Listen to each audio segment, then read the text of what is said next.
დავბრუნდით კვლავ პირდაპირ ეთერში, თქვენ უყურებთ ვახოსანაიას ამბებს 19 საათზე. ჩვენი სტუმრები არიან ლევან ხაბეიშვილი, ახალი საქართველო, მუხრან ბურჭულაძე, ლიბერალ-დემოკრატების ლიდერი და ომარ ნიშნიანიძე, ქართული ოცნებიდან, რომელიც SSA შემოგვიერთა პირდაპირ ეთერში. მივესალმები ამჯერად ბატონ ომარს. დიდი მადლობა, რომ ხართ ჩვენთან სტუმრად.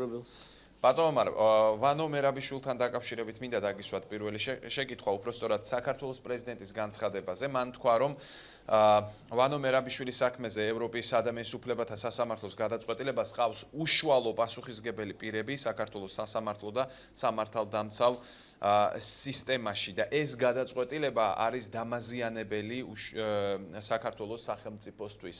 თქვენ რა შეფასებას მისცემთ პრეზიდენტის ამ განცხადებას? დიდი მადლობა, მოგესალმებით, მაპატიეთ დაგვიანებისათვის ჩვენ გასული თვის ხმოვანდა აგრარული კომიტეტის ზემონიქოში გამყოფსოლთან ახლოს და ამიტომაც ცოტა შეგვიგვიანდა. რა უნდა ვთქვა, იცით რა არის დამაზიანებელი ის კითხვის ნიშნები, რომელიც საერთოდ გაჩნდება ნებისმიერ საკითხთან დაკავშირებით, არ არის კარგი ბუნებრივია და არ არის მესალმებელი, მაგრამ ის რომ ევროპულმა სასამართლომ ვანო მერაბიშვილი ცნო დამნაშავედ აღიარა, მათ შორის მისი წინასწარი პატიმრობაც, იქ გარკვეული კითხვის ნიშანი გაჩნდა ვადის გაგრძელებასთან დაკავშირებით. ის რომ ფაქტიურად მთლიანობაში მაგრამ ევროპულ სასამართლო დამნაშავეობასთან არ უმსჯელია ბატონო ომარ, იმსჯელა მხოლოდ წინასწარი პატიმრობის აი ამ საკითხს. ხო, წინასწარი პატიმრობასთან დაკავშირებით, კი ბატონო.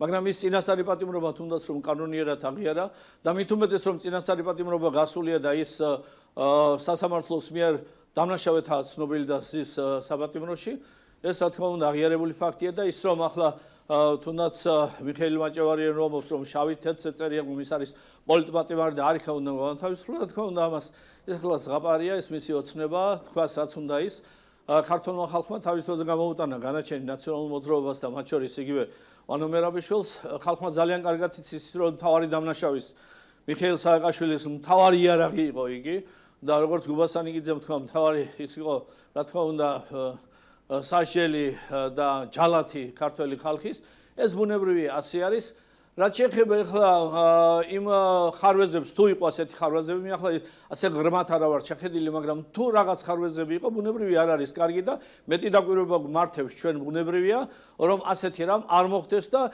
ნებისმიერი სულ-მცირე დამაზიანებელი კი რაც შეიძლება იყოს თქვა და ეჭვის თუნდაც გაჩნდეს ზოგადი სულ-მცირეც კი არ არის სასიამოვნო და კარგი და მომავალში ეს არ უნდა განმეორდეს. ზოგადად კი მე მიმაჩნია რომ ევროპული სასამართლო იყო ძალიან რეალისტური და თქვა ის რაც უნდა ეთქვა და ვანო მერაბიშვილი აღიარა ჩვეულებრივად დამნაშავედ წინასწარ პატიმრობაშიც მათ შორის და ზოგადადაც. აი კითხვის ნიშნებს რაც შეეხება ბატონო ომარ, ხო, როდესაც ლაპარაკია იმაზე რომ მერაბიშვილი დაკავებული იყო სხვა საქმეზე და შემდეგ ის შესაძლოა საკნიდან გაიყვანეს და ესაუბრებოდნენ სულ სხვა საქმეებთან დაკავშირებით, მაგალითად ექს-პრეზიდენტ სააკაშვილთან დაკავშირებით ან ჟვანიას საქმეზე.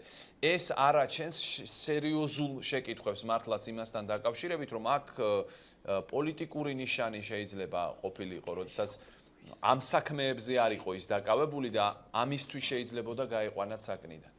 ის საქმეებზეც იყო დაკავებული, ამაში ძირითადად ის დამნაშავედ არის ცნობილი, სასამართლობის დამნაშავედ. რაც შეეხება მის გაყვანას, ეს არ არის დადასტურებული ფაქტი. ასეთ ამაზე თავის დროზე ვანო მერაბიშვილმა თვითონ განაცხადა, ამაზე მოკვლევა იყო ჩატარებული, მაგრამ გამოძიება არ იყო დაწყებული. ბუნებრივია გამოძიება ჩვენ დაგვევალა ევროპულმა სასამართლომ და ალბათ ეს გაკეთდება კიდევაც. აი ეს არის ნორმალური პროცესი, რომელიც მიმაჩნია, რომ ასეც უნდა ყოფილიყო, შეიძლება ცოტა ადრე ყოფილიყო, არც ახლა არ არის დაგვიანებული და ჩვენ ალბათ გავაკეთებთ იმას, გავიზიარებთ შენიშვნა თუ რამე აქვს ევროპულ სასამართლოს, მაგრამ ძირითად ნაწილში ის იზიარებს ქართული სასამართლოს მიერ გადაწყვეტილ ასე ვთქვათ სასჯელს დადგენილებას ვანო მერაბიშვილის მიმართ. ბატონ მუხრან, აი რა არის აქ ის ძლიერი მხარე, ვთქვათ მერაბიშვილისთვის, მისი დაცვის მხარისთვის, რომ შემდეგ ისე მოხდეს, რომ დასავლეთიდან ვთქვათ სხვადასხვა სტრუქტურიდან არ გაისმას განცხადებები, რომ მერაბიშვილი არის პოლიტიკური პატიმარი. ამის შესაძლებლობას თქვენ ხედავთ?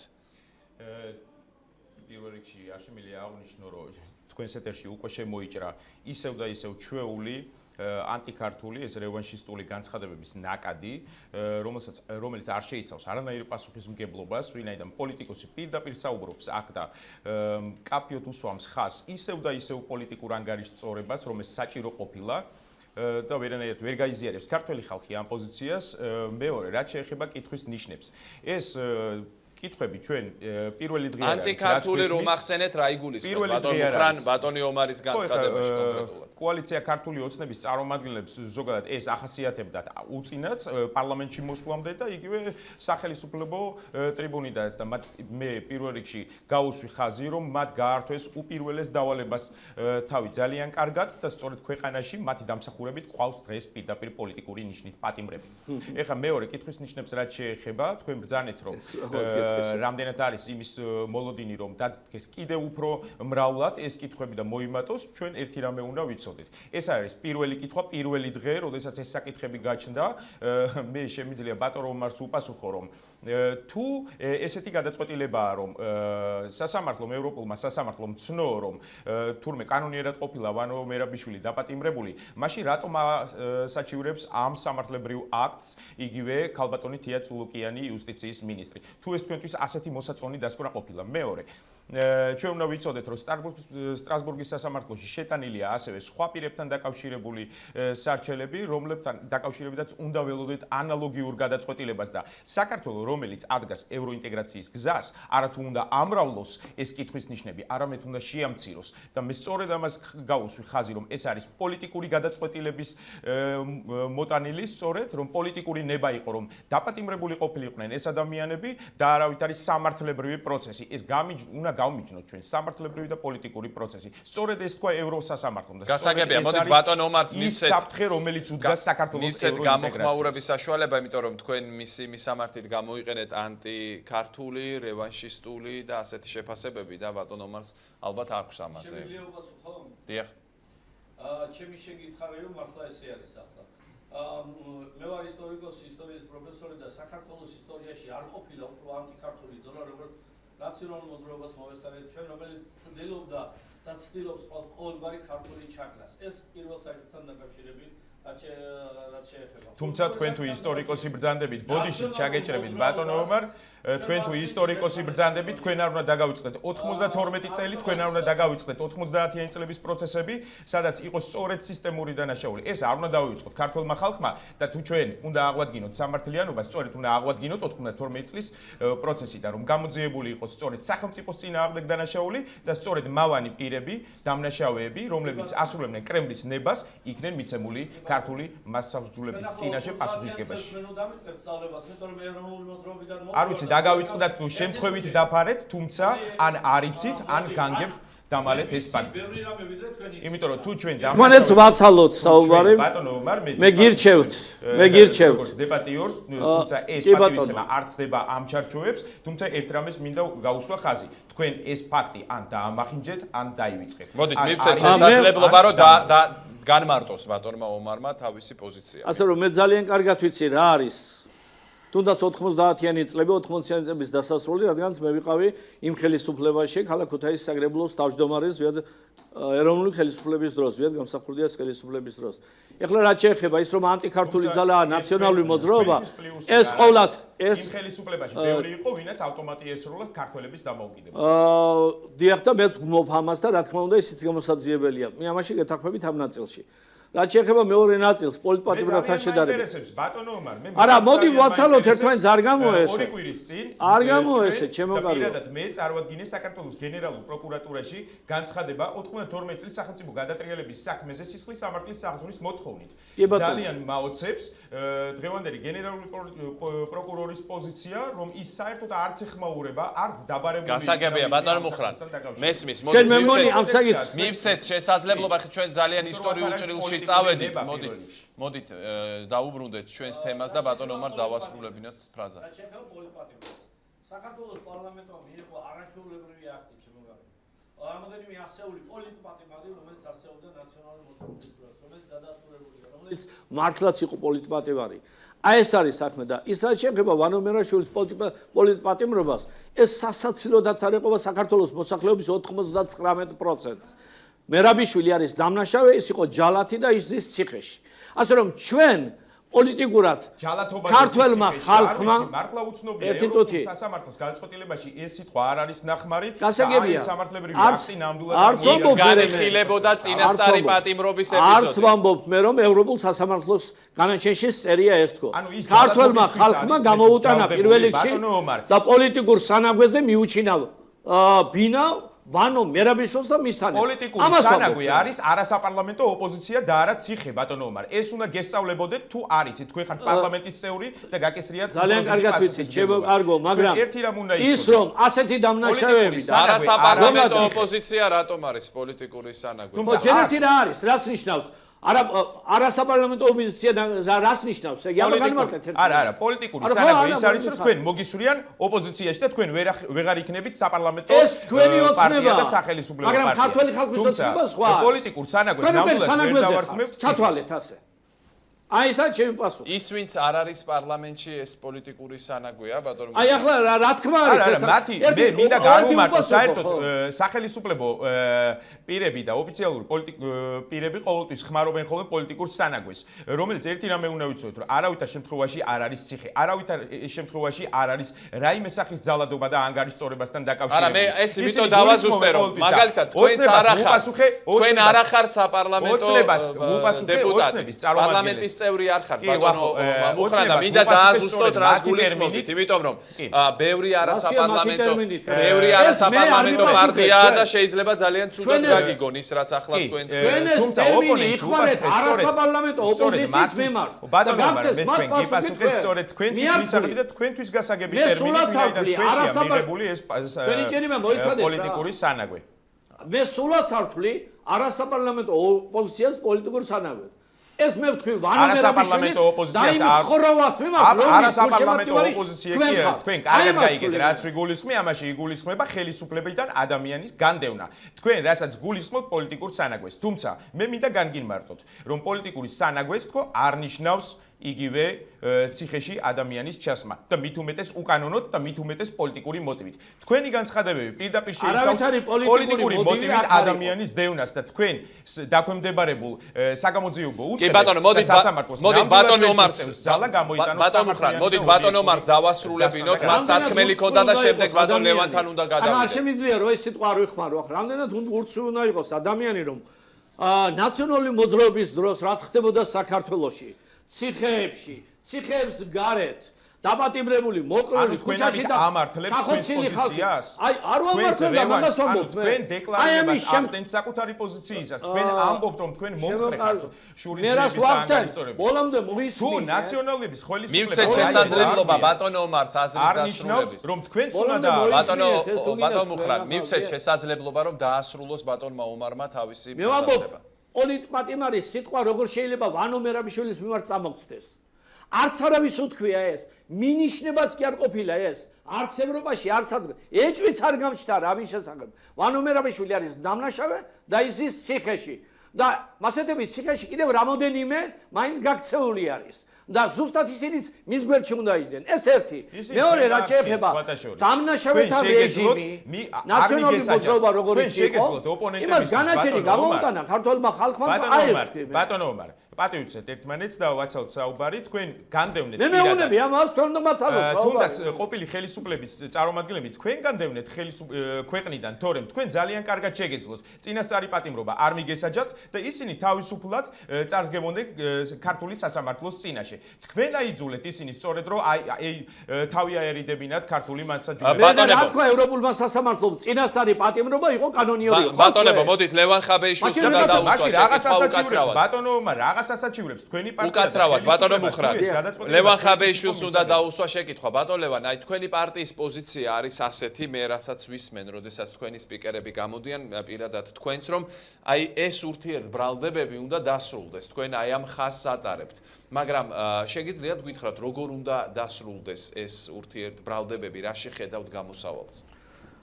ვახო ძალიან რთულ სიტუაციაში ვართ ხო ფაქტია რომ ხელისუფლება და ამ შემთხვევაში ნაციონალური მოძრაობა მუდმივ ურთიერთდაპირისპირებაში არიან. ფაქტია ისიც, რომ ხელისუფლებამ გარკვეული შესაბამები დაუშვა, იგივე ივანე მერაბიშვილის წინასწარ პატიმრობასთან დაკავშირებით და მე ცალსაღად ხაზი გავუშვი, რომ აქ პოლიტიკურ შეფასებას არ ვახდენ არც ივანე მერაბიშვილის და არც სხვებისას, ვინ მართალია და ვინ მტყვანია, ეს ჩემი საქმე არ არის, მაგრამ ფაქტია, რომ სტრასბურგის სასამართლომაც ეს თქვა. ხო, აქ მარტო ივანე მერაბიშვილიძე არ არის საქმე, მარტო ეს საქმე, რომ ნეტა მარტო ეს საქმე იყოს და ეს პრობლემა ქონდეს. ფაქტია, რომ სხვა პრობლემებიც არის, იგივე რუსთავი ორთან დაკავშირებით მიმდინარე მოვლენები, სადაც ცალსაღად ევროპული საზოგადოება და დასავლეთი აფასებს, რომ აქ არის კონკრეტული ნიშნები იმის, რომ აქ არის პოლიტიკური ჩარევა და ურთმელეთის გადაწყვეტილებები, რომელიც ურთმელეთის გადაწყვეტილება ნამდვილად არ იყო, ანუ აქ მე მგონია ყოველ შემთხვევაში ჩვენ ასე გონია და ვფიქრობთ, რომ ერთადერთი ვინც ამ ქვეყანაში გადაწყვეტილებას იღებს, ეს არის ბიძინა ივანიშვილი. რაც შეეხება გამოსავალს, ხო, გამოსავალი არის ძალიან მარტივი, ხა ჩემს კოლეგებს უსმენდი დებატებისას, ძალიან ცხარი დებატები ჰქონდათ, მე პირადად და ჩვენ აბსოლუტურად სულ საზოგადოებაც დაღლილია იმით ამ ქიშპით, ჩხუბით, რაღაცა დაპირისპირებით, ის ჯალათი იყო, ის დასაჭერია. ივანე მერაბიშვილი 3 წელია ციხეში ზის და არა მარტო ის, სხვა თავმჯდომარე მაღალი თავმჯდომარის პირებიც, მაგრამ ქვეყნის ეკონომიკა ამით არ გაუმჯობესებულა. სამუშაო ადგილები ვახო ამით არ შექმნილა, ადამიანის ის პრობლემები რაც ჰქონდათ ნამდვილად არ მოხსნია და ყველაზე მეტად რა აინტერესებს ჩვენ საზოგადოებას აინტერესებს სამუშაო ადგილები, გაჭირვება რომელიც არის დასამარცხებელი და პირდაპირ და ღიად გეტყვით. არც ქართულ ოცნებას, არც ნაციონალურ მოძრაობას არ შეუძლია უკვე არანაირ პოზიტივზე მუშაობა. ფაქტია ეს ადამიანები უკვე ერთმანეთის მიმართ აქვთ პირადი დაპირისპირება, შური და ბოღმა. მათ გარშ არანაირი პოზიტივი არ არის, არანაირი სიყვარული არ არის, არანაირი არაფერი შემოქმედითი ამ ადამიანებს არ აქვთ. ერთადერთი რაც არის დაპირისპირება, დაჭერა. 25 წელია ეს ადამიანი, 25 წელია ერთ და იგივე წრეზე ტრიალებენ. ხელისუფლება, ოპოზიცია, ხელისუფლება, იმან ის დაიჭირა, ამან ის გააქცია ხელისუფლება იმიდან ქვეყნიდან, ახლა ის ჩამოვიდა, დაბრუნდა. ეს ვენდეტა არ დასრულდება, ვახო. მანამ ქვეყანაში არ შეიცვალა პოლიტიკური კლასი. ეხლა ივანე მერაბიშვილთან დაკავშირებით შეიცვალოს პოლიტიკური კლასი. 2016 წლის ოქტომბრის არჩევნები მოდის და ხალხმა უნდა გააკეთოს არჩევანი. წარსული უნდა აწმო, რომელიც ნახა და ჯერ კიდევ არის ქართული ოცნების სახით, თუ უნდა მომავალი. აი ვინ არის ეს ქართულ ხალხს თუ უნდა მომავალი. თქვენს პარტიას გულისხმობთ, ხოლო თუ დიახ, რატომაც არა. ძალიან მარტივი მიზეზი. ეს არის სამოქალაქო პლატფორმა. ახალი საქართველო, გიორგი ვაშაძე. ეს არის სამოქალაქო პლატფორმა, ახალი საქართველო, ვახო, სადაც აბსოლუტურად ღია ჩვენი პარტია, აბსოლუტურად სხვა მიმართულებით მუშაობთ, ანუ გულისხმობ იმას, რომ ნებისმიერ ადამიანს ეხლა მაგ თქვენი ეთერი საშუალება და მიმართავ. კარგი ეკონომისტი ხართ, კარგი ჯანდაცვის სპეციალისტი ხართ, კარგი იურისტი ხართ, შემოგვიერთით, გასაგები, აი ბატონო მარცე ავაშენოთ ახალი საქართველო, ოღონდ დაპირისპირების, შურის, ბოღმის გარეშე და კანონებზე დაფუძნებული. ბატონ ომარს გაეღიმა ამაზე და ბატონ ომარს ბევრ ამაზე. ეხლა ბატონ ის სანამ ეხლა აღარ არავითარ შემთხვევაში თქვათ ამ ღიმილი. არავითარ შემთხვევაში არ ჩავეჭრები, ეხლა ღიმილზე გამახსენდა ბატონ ომარს თუ რამეზე ეღიმება, გასაღიმებელი არის მე მგონი ქუთაისის პორტი, რომელიც შემოგთავაზა ინოვაციური შემიძლია უპასუხო? ბატონ ომარ. დიახ. იმდენად უწიგნურია ეს ახალგაზრდა. წიგნთან რომ საერთოდ ახლოს არ გაუვლია, ისიც არის ის. ჯერ ერთი მე პორტს შევპირდი თუ არა ქუთაისს, არასოდეს არ მეთქვამს რომ ქუთაისში უნდა ავაშენო პორტი. არც არასოდეს არ მეთქვია. მაგრამ ეს რომ იდეა იყო ნიკო ნიკოლაძის და არაერთი ჩემზე 10 თავით მაგლა აკადემიკოსების, მეცნიერების, ინჟინერების და ასე შემდეგ. ეს სანამ ღრმაწვოვანი ანარქიის სპორტი იქნებოდა, ერთი წუთით, სანამ თქვათ ყულების სპორტის მშენებლობა დაიწყებოდა, ეს არის ფაქტი და ცოტა წიგნში ჩაიხედეთ, გაზეთი, ჟურნალი მაინც ნახეთ. ეს ჩემი იდეა არც არის და არც არასოდეს მითქია, მაგრამ თქვენს უწიგნურობას, ერთი წუთი 100 მეტრიანი მონაკვეთი არის საფარის დაგებული, რომელ პორტებზე მესაუბრებით და ავიაციაზე და ჩემო კარგო, ძალიან ბევრიც არის. 3 წელიწადში GDP 1 არ არის მომატებული, რომელიც როდესაც პროგრესი საერთოდ არ აისახება. ეხლა შემახსენა რომ ერთმანეთს ვაცალოთ საუბარიო. ამიტომაც ერთმანეთის მართლა საუბრის დაცლა უნდა იცოდეთ. შეურაცხყოფაზე გადადიხართ ბატონ ომარ, თორე არ ჩაგეჭრებით თქვენ ნამდვილად, იმიტომ რომ არ თქვენს კომენტარებზე რა ჩამეჭრათ, რაღაც უნდა იცოდეთ მაინც, რაღაც წაკითხული უნდა გქონდეთ მაინც, რა უნდა ჩამეჭრათ, თქვენი უცოდინარები და უწიგნურობას ამჟღავნებთ აქ და თან, მანდისალგებ და ჩვენ შორის და გემი შეკავდა ციხეში და მე ვარ უწიგნური კაცო. ახლა მე კაცი რო ვიყო და გადათავებდა და ხალხმა თქვა, გეტყოდი და გეკუთვნით კიდევაც. ამიტომ მე არაფერი არ გამიკვირდება. თქვენგან მე არაფერი არ გამიკვირდება. არც უძდელობა, არც ყვანს არ გამიკვირდება თქვენგან, არაფერი არ გამიკვირდება. არა, ჩემო კარგო, მაგრამ არც საზოგადოებას არ უყვირთ თქვენგან. არა, ნუ გეშინია. თქვენგან არ გაუპირდებათ ეს და თქვენისთან ემისაგან აი ამ სტუდიაში ზის ადამიანები რომლებიც ფარულა რა თქმა უნდა უთანაგრძნობ ნაციონალურ მოძრაობას მეც არც მიკვირს შემოგარგება მე თქვა მოგახმაროთ ერთი და სამუდამოდ კონფლიქტის ვახო აი რამხელა შური და ბოღმა აქ ამადამეს ხვდებით საერთოდ ან ეს რამხელა შური ბოღმა ალაპარაკებს აი ხან ტყვანსო ხან უწიგნური ხარო ხან უზდელი ხარ ხან აი წარმოიდგეთ აი საზოგადოებამ ნახოს რა ამ ადამიანს არანაირი პოზიტივი არ აქვს ხალხო ამ ადამიანს არაფრის შექმნა არ შეუძლია ამ ადამიანს არანაირი ენერგია არ აქვს მოტივაცია არ აქვს აი ზის ჩვეულებრივი როგორც ჩინოვნიკი და რაღაცა შეურაცხყოფა არა ვარ ჩინოვნიკი მე და არც საზოგადოებამ განსაჯოს ეხა მე ვიქცევი სწორად და ადეკვატურად თუ ეს ბატონი კიდევ ამბობ რა ეს დაპირისპირება შური ბოღმა უნდა დავთავრდეს ამ ადამიანს რომელსაც უზდელობის, თავხედობის, გინების და ლანძღვის მეტი არაფერი შეუძლია. ბატონებო, მოგიწოდებთ რომ ნუ უწოდოთ ისეთ სიტყვებს ერთმანეთს რომელიც ამ ეთერს. მოდით საქმიან რეჟიმში დავბრუნდეთ და ხო, მე აღარ ვაპირებ კომენტირებას ეხლა რაც უნდა ითქვას. რა უნდა გაიგეთოთ კომენტირება არც მე ვაპირებ თქვენს მიმართ კომენტირებას, თქვენი უწიგნურობა თქვენ დაიტოვეთ. თქვენ რაში ხედავთ გამოსავალს ბატონმა გუზას მოგართმევ და გადაცემის შემდეგ. უკაცრავად ბატონებო, ძალიან გთხოვთ, არ გვინდა ამ ძალიან უზდელობდა თავხედობდა, რა გავაკეთო ეხლა. არაფერი. გთხოვთ. არა, ვერაფერს ვერ ვიზამთ.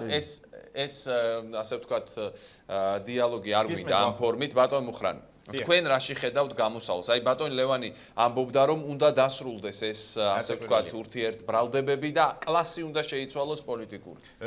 ვახო, ერთი რამე მინდა შევახსენო ჩვენ საზოგადოებას, რომ ოქტომბერში, როდესაც მე პირველი განცხადება გავაკეთე, რომ საფუძველს ჩაუყრიდე ახალ პოლიტიკურ გაერთიანებას, რომელსაც ერქმეოდა სწორედ ლიბერალ-დემოკრატები, რომლის ფუნდამენტური ფასეულობაც არის თავისუფლება. ერთი რამ მინდა ვთქვა, პირველ რიგში ჩემი პოლიტიკური განცხადება შეიცავდა ერთ მთავარ გზავნილს. რომ დავასრულოთ ერთმანეთის შუღლი, ერთმანეთის მიმართ და საზოგადოების პოლარიზაცია. ამას ყველა ამბობს, მაგრამ როგორ, რა გზით? სწორედ დღეს გახდით, ძალიან კარგი ფორმატის შეხვედრა იყო სხვათა შორის, ეს იყო აღმოსავლეთ ევროპის სამეზობლოს ოფისში, ნიმდი, მოგეხსენებათ, იქ ვიყავით მრავალი პოლიტიკური სუბიექტი წარმოდგენილი და ჩვენ საუბრობდით სწორედ კონსენსუსზე, რომელსაც წარმოადგენს საქართველოს ევროპული ინტეგრაცია. ჩვენ ერთი რამე უნდა ვიცოდეთ, რომ საქართველოს სჭირდება ძლიერი ეკონომიკა და დემოკრატიზაციის გზა და ამის შემადგენელი ნამდვილად ვერ იქნება პოლიტიკური დევნა, რევანში, აგრესიული განცხადებები და მით უმეტეს ეს შეიძლება ვიღაც მოქალაქეს ეპატიებოდეს. ეს ვერანაირად ვერ ეპატიება პოლიტიკოს. პოლიტიკოსმა უნდა მოახდინოს ეროვნული განთლიანება. ბატონ მუხრანი, ერთი შეკითხვა მაქვს. ძალიან მინდა თუ კი არსებობდა შეკითხვები, მათ შორის სამართლებრივი კუთხით, წინა ხელისუფლების მაღალი თანამდებობის პირების მიმართ, როგორ უნდა მოქცეულიყო ხელისუფლება, რომელიც სათავეში მოვიდა 2012 წელს. სხვათა შორის სწორედ პოლიტიკას სწავლობს და დიპლომატია ამ საკითხებს, ეს არის რომ ხელისუფლებას აქვს სადამსჯელო და წამახალისებელი მექანიზმები. ჩვენ ერთი რამ უნდა ვიცოდეთ, რომ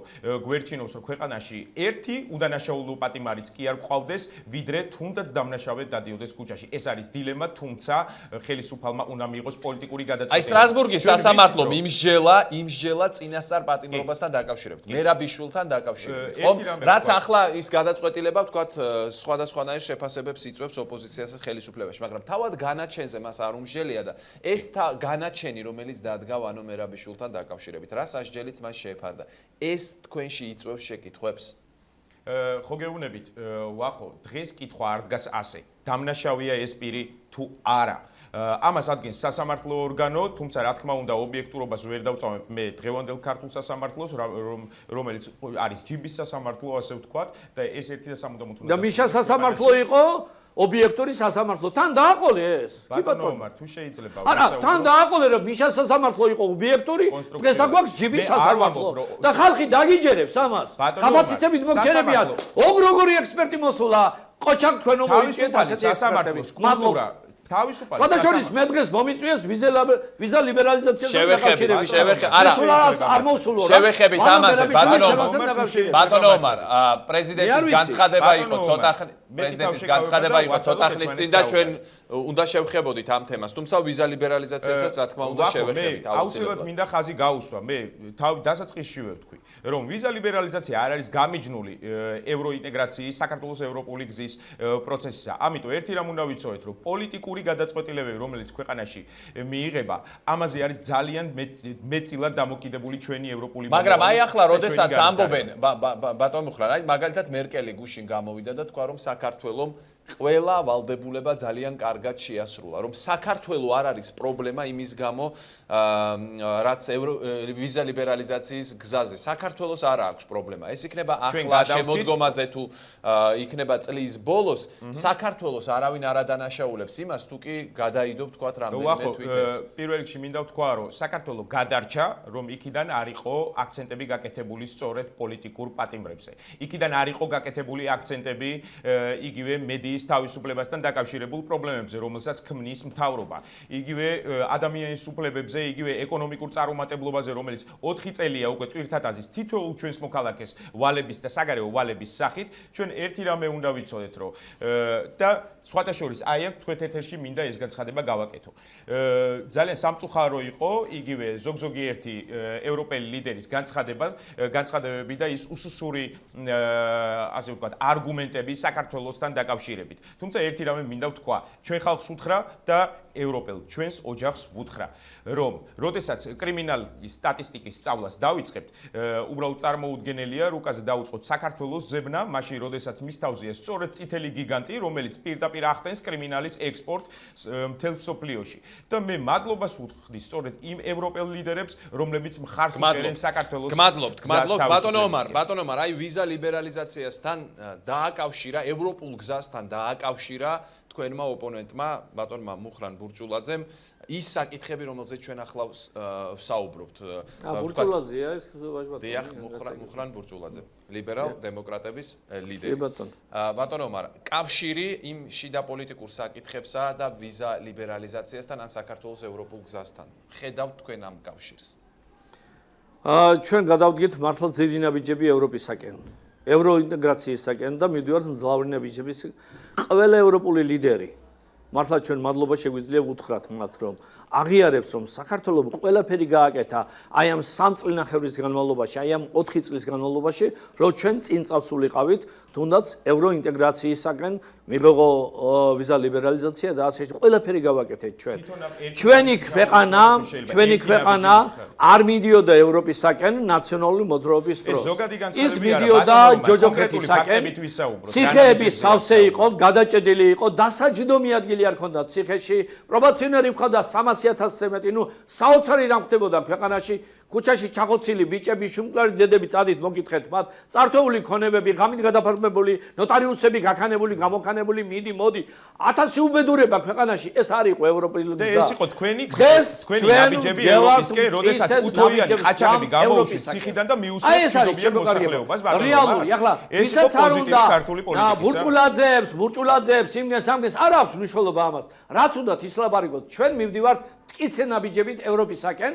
თუმცა ხანდახან ჩვენ შეიძლება ვიყოთ კრიტიკული თვით ევროპის მიმართაც, თვით ჩვენ სტრატეგიული პარტნიორების მიმართაც, განსაკუთრებით ჩვენი ჩრდილოეთი მეზობლის მიმართაც. ეს ჩვეულებრივი შეიძლება საკუთარი გუნდის მიმართაც ვიყოთ კრიტიკული. ეს არის ჩვეულებრივი ამბავი, მაგრამ ის რის გამოც ბატონო ომარ, ოპოზიცია თქვენ გაკრიტიკებთ. ჩვენი მძლავრი ნაბიჯებით ევროპისაკენ, ეს არის სიბრმავე და ახლა სიბრმავის წამალი არის სპეციალური მკურნალობა და შეიძლება ეს კურსი გაიაროს რის გამოც ოპოზიციები გაკრიტიკებენ. ეს შესაძლებელია თუ არა გეკცეთ პრობლემა. არ არის ეს პრობლემა. რომელ საყოველთაო ნაბიჯზე საუბრობ და ეს არის კაპიტალისტური ქვეყნის ეკონომიკური ვექტორი, ბატონო, ოპონენტებმა ჩამოთვალეს საკითხები, პოლიტიკური ნიშნით დაპატიმრებულები უწოდეს თქვათ უგულავას, მერაბიშვილს, ახსენეს რუსთავის საკითხი. ვინ უწოდა? ბატონმა მუხრანმა, თქვენმა ოპონენტებმა ამ სტუდიაში.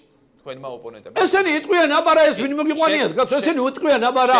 ერთი სული აქვს, რომ აი რევანშისტურ ძალებს გვიწოდებს ჩვენს აი ეს ვაჟბატონი. რუსთავი ორის საკითხი ერთი სული აქვს. მართლაც ნაციონალურ მოძრაობას ამ საზრისგარ საოცარ რევანშისტულ ძალას ხელისუფლებაში მოვიდნენ. უჩვენოთ რა თიმღერეთო.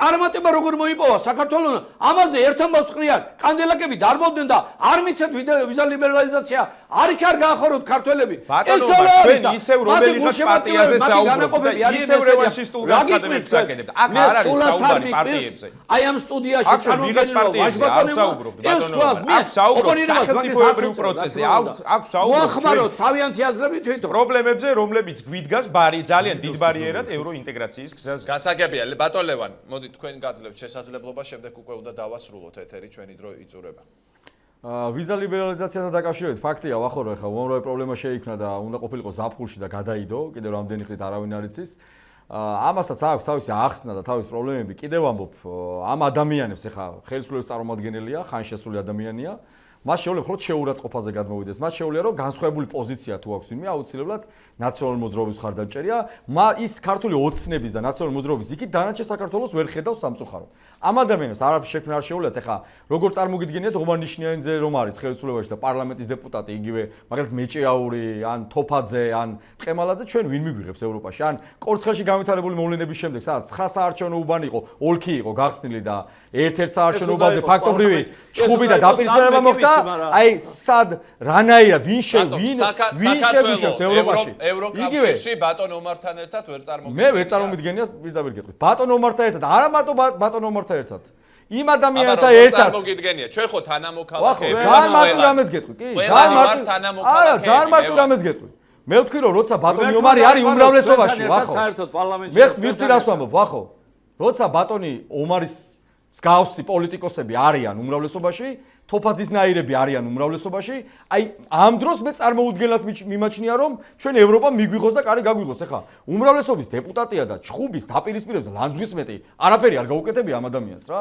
ზივარ ძალიან თქვენ დაიწყეთ ვახოც აქ არის საზოგადოება გვიყურებს თქვენი უწიგნურობა აგენ დახატეთ თვალწინ თელმა საქართველოს გაიგო რომ ხართ უწიგნური ელემენტარული არიცით ისტორია არიცით კულტურა არიცით გაზეთი არიცით ჟურნალი არიცით მედია არიცით არაფერი თქვენი უწიგნურობას გადმოაფინეთ აგერ ენა და ლაპარაკობთ არ შეიძლება ეგრეთ ჩემო კარგო წაიკითხეთ რამე მოდით ისე და მეპაექრეთ თუნდაც სპორტის საკითხზე თუნდაც ნებისმიერ საკითხზე ეკონომიკაზე კულტურაზე განვითარებაზე ვიზალე ნებისმიერ საკითხზე მადლობთ ბატონო სერიოზული ბატონო მე ქუთაისში გააშენეთ პორტი ბატონო მოგეთ ვახო ძალიან მარტივია რა იმ პრობლემებს და იმ საკითხებს ეს საკითხები თუ არ გადაიჭრა და ეს ადამიანები ერთი მხარეს და მეორე მხარეს ქართული ოცნებას და ნაციონალური მოძრაობას რომელიც კიდევ ამ პოლიტიკური ველი არის ფაქტობრივად ოკუპირებული ეს ადამიანები წლები ერთ და იგივე წრეზე ტრიალებენ ეს პოლიტიკური კლასი უნდა დამთავრდეს ბატონი ომარი ვერ იჯერებს რომ მაგალითად გიორგი ვაშაძე არ არის დაკავშირებული ნაციონალურ მოძრაობას სამაგიეროდ იჯერებს რომ მაგალითად ქუთაისში პორტი შეიძლება და გემი შეიძლება აი მოდი რომ დაიხვიე ეს აი მოდი ერთი იდეა მე რა დავიხვიე არა ჩაიხვიე თელი საარჩევნო კამპანია ეს კონდათ ბატონო ომარი ხა და მე რა გავაკეთე არ მიხსენებია იმენად უწიგნური ხარ და ჩრდილოეთ კორეა კი არ არის ჩრდილოეთ კორეა კი არ არის მაშინ ვინ ახავს და მოგისმენია მივცეთ შესაძლებლობა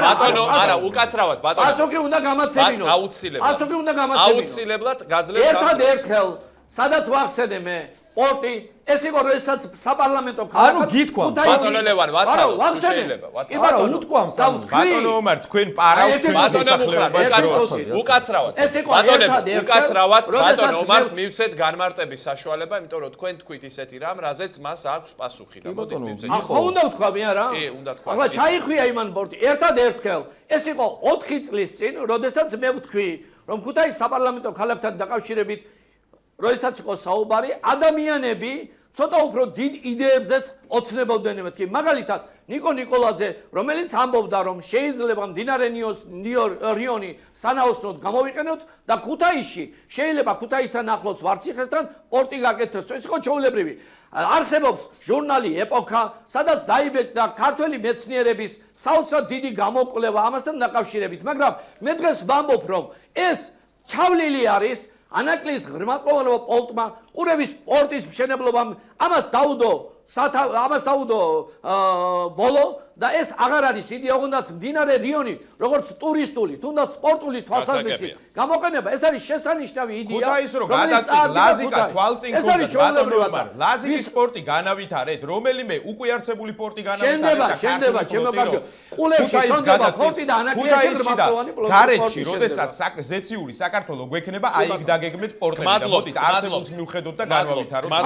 რეალობას გავუწევთ თვალი. საკითხული უნდა ოცნებები და მოუწყდეთ და რეალობას გაუთვალისწინოთ. მუხრან ბურჭულაძე, ომარ ნიშნიანიძე და ლევან ხაბეიშვილი იყვნენ ჩვენი სტუმრები. მადლობთ რომ მონაწილეობდით გადაცემაში. არა, ვახო, ერთ წუთი რა. აი ტელეფონში ახლა ვიპოვე აგერ არის და შეგიძლიათ ნებისმიერ ვინც არის სოციალურ ქსელში ჩაწეროს მიენიჭება თუ არა ქუთაის საპორტო ქალაქის სტატუსი ზღვის გარეშე და აქ არის ომარ ნიშნიანიძის კომენტარი, ეს ჩაწერონ საზოგადოებას თხოვ და ნახოს მისი კომენტარი როგორ ამბობს რომ ძალიან მალე მიენიჭება ქუთაის პორტის ის რა ქვია რაღაც სახელწოდება თუ რაღაც.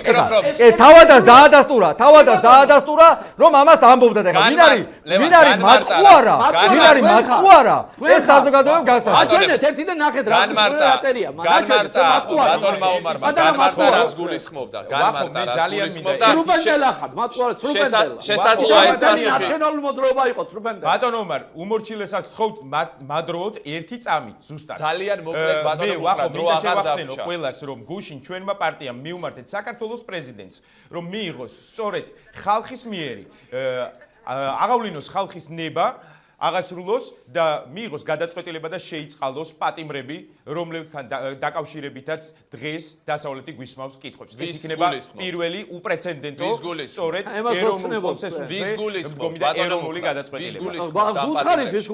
ის ოპოზიციური ლიდერები, რომლებიც არიან დევნილობაში, რომლებიც არიან იგივე ციხეს ჩასმულები და რომლებიც არიან პოლიტიკურმა ხალხმა. აი იმ დამნაშავეთა ხროვა უნდა განთავისუფლოს. აი თვითონ არის იმ დამნაშაულის მონაწილე ალბათ.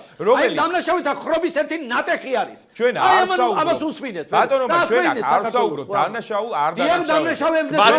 გმადლობთ. დამოიწურა ჩვენი მუხრან ბურჭულაძე, ომარ ნიშნიანიძე და ლევან ხაბეიშვილი იყვნენ ჩვენი სტუმრები. ამოიწურა ჩვენი დრო. მადლობთ ბატონებო. მე დაგემშვიდობებით. იმ შვილმკვდარ დედებს უპასუხეთ მაშინ. მადლობთ. იმ შვილმკვდარ მამებს, იმ ჩახერცილი ბიჭების მამებს და გედმამიშვილებს და ქართველებს უპასუხეთ. მადლობთ ბატონებო. მადლობთ ჩვენი ეთერი ამით დასრულებულია. მე გემშვიდობებით ხვალამდე სტუმრებს და მაყურებლებს მადლობას გადავუხდით.